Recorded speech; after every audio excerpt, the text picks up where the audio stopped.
अहमदनगर जिल्ह्यातील राहाता तालुक्यात असणाऱ्या पुणतांबा येथे दिनांक 24 व 25 सप्टेंबर 2024 रोजी सुमारे 103 मिलीमीटर पाऊस पडल्याची नोंद झाली आहे। या अतिवृष्टीमुळे शेतातील सुपीक माती वाहून गेली असून अनेक ठिकाणी शेताचे बांध फुटले असून घराकोठ्यांमध्ये पावसाचे पाणी गेल्याने शेतकऱ्यांचे प्रचंड नुकसान झाले।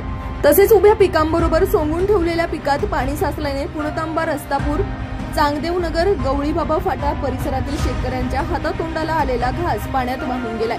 त्यामुळे या परिसरातील शेतकऱ्यांना फार मोठा आर्थिक फटका बसलाय। शेती व शेतमालाचे प्रचंड नुकसान झाल्याने अनेक शेतकरी हतबल झालेले असून शासनाने त्वरित पंचनामे करून या तालुक्याचे आमदार व राज्याचे महसूल मंत्री राधाकृष्ण विखे पाटील यांनी यात लक्ष घालून नुकसान भरपाई देण्याची मागणी शेतकरी करत आहेत। याच भागातील काही शेतकऱ्यांचे म्हणणे व पावसामुळे नुकसान झालेल्या शेतमालाची काही दृश्य पाठवली आहेत आमचे विभागीय संपादक रवींद्र खुले यांनी।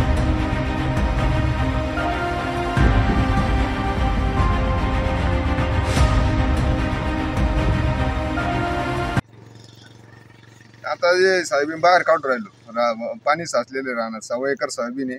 आता तिला 10-12 हजार रुपये खर्च झालेला आहे, अगोदरच 15,000 रुपये।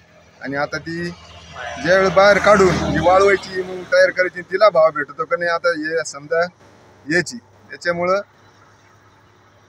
परिस्थिती अवघड आहे शेतकऱ्यांची या बाबतीत।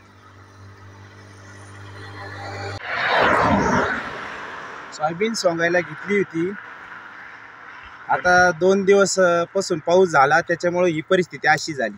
भाव आम्ही 5.5 घेतलेला होता, त्याच्यात काढून द्यायची बोली होती, पण आता पावसानं अशी परिस्थिती केल्यामुळं आता हे वाढलं काम आमचं।